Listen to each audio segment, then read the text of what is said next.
बच्चों हमारी बात हो रही थी जेनेटिक्स और इवोल्यूशन यूनिट के लास्ट चैप्टर इवोल्यूशन के बारे में। इसमें हम दीर्घ उत्तरीय प्रश्नों को देख रहे थे जो कि आपसे यूपी बोर्ड में 5 अंक का पूछा जाएगा। तो हम बात कर रहे थे जीवन की उत्पत्ति के संबंध में ओपेरिन द्वारा दिए गए सिद्धांत को सविस्तार लिखिए। जीवन की उत्पत्ति के संबंध में ओपेरिन द्वारा दिए गए सिद्धांत को सविस्तार लिखिए। यह आपसे पूछा जाए बच्चों कि पृथ्वी पर जीवन की उत्पत्ति का संक्षिप्त विवरण दीजिए।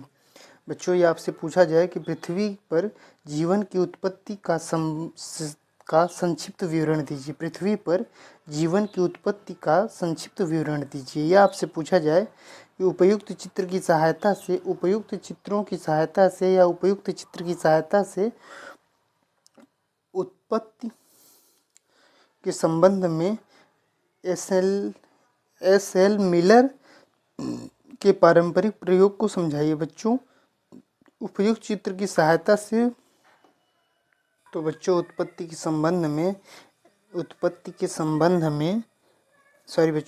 चित्र की सहायता से उत्पत्ति के संबंध में एस.एल. मिलर के पारंपरिक प्रयोग को समझाइए। यह आपसे पूछा जाए कि ओपेरिन की परिकल्पना पर विस्तृत टिप्पणी लिखिए। ओपेरिन की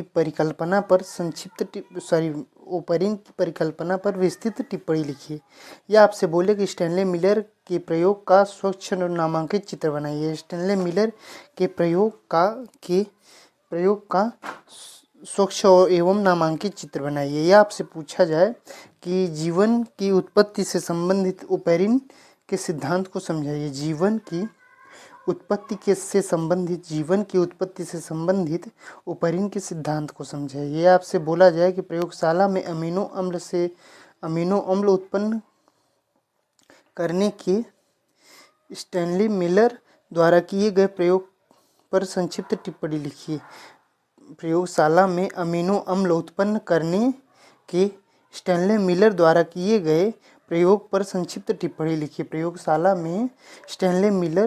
प्रयोगशाला में अमीनो अम्ल उत्पन्न करने के स्टैनले मिलर द्वारा किए गए प्रयोग पर संक्षिप्त टिप्पणी लिखिए। यह आपसे पूछा जाए कि स्टैनले मिलर के प्रयोग का आरेखीय निरूपण कीजिए। स्टैनले मिलर के प्रयोग का आरेखीय निरूपण कीजिए।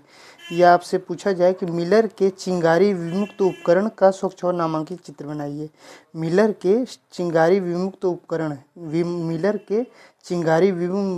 उपकरण का स्वच्छ और नामांकित चित्र बनाइए। तो बच्चों इन सारे क्वेश्चन को अपनी कॉपी में नोट डाउन कीजिए